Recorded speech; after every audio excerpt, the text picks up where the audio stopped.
স্বামী যখনই তাকে সহবাসের জন্য ডাকবে তখনই রাজি হতে হবে, যদি সে ফরজ রোজা না রেখে থাকে, রমজান না হয়ে থাকে এবং একান্ত হায়েজা আর নেফাস না হয়ে থাকে।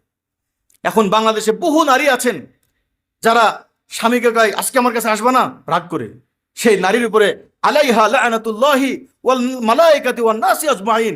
এই কোন নারী যদি স্বামীকে বলে আজকে আমার মুড নাই, আজকে আমার কাছে আসতে পারবে না, এরে অনেক সময় বিধর্মীরা তো নারী ধর্ষণ কেস বানাইছে, যে কোনো নারী যদি না চায় আর ছেলেরা যদি তার কাছে অনিচ্ছায় যায়, আর এই বউ যায় যদি কোর্টে বলে যে আমি চাইনি কিন্তু আমার স্বামী জোর করে আসছে, এই স্বামীর জন্য ধর্ষণ মামলা হবে।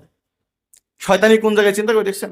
যেখানে আল্লাহ রসুল বলছেন যে যদি কোনো নারী তাওয়ার উপরে আপনার রুটি গরম করতে দিয়েছে, এখনো তাওয়া থেকে নামায়নি, এই মুহূর্তে যদি কোনো স্বামী বলে যে আমার জরুরত, তাওয়ার উপরে রুটি রেখে চলে আসতে হবে। আমার মুড নাই, আজকে খবরদার আমার কাছে আসবেন না, আমি আপনার কাছে আমার চাই না। স্ত্রী থাকা অবস্থায় এই কথা বলা হারাম। যদি হুজুর আমার তো সবসময় মুড থাকে না, তা আপনার মুড থাকে না, সাথে আরো 3টা সতীন নিয়ে আসেন। আপনি কবেন আজকে আমার মুড নাই, আপনি একটু মেজো আপার কাছে যান। আমার আজকে শরীর খারাপ, আপনি বড় আপার কাছে যান। তাহলে তার আপনি নাফরমানি করা লাগতেছে না।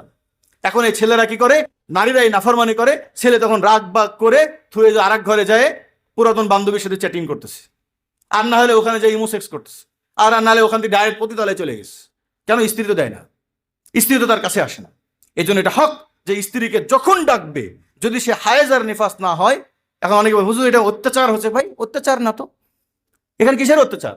স্ত্রীকে ডাকলে স্ত্রী আসতে হবে। যদি কোনো স্ত্রী অক্ষম হয় তাহলে আরেকটা অপশন স্ত্রী দিবে, যে তাহলে আপনি আরেক বোনের কাছে যান, আমার মেজো আপার কাছে যান, আপনি যান আপনার তৃতীয় স্ত্রীর কাছে যান, তৃতীয় স্ত্রীর কাছে যান। ইসলাম তো ভাই সহজ।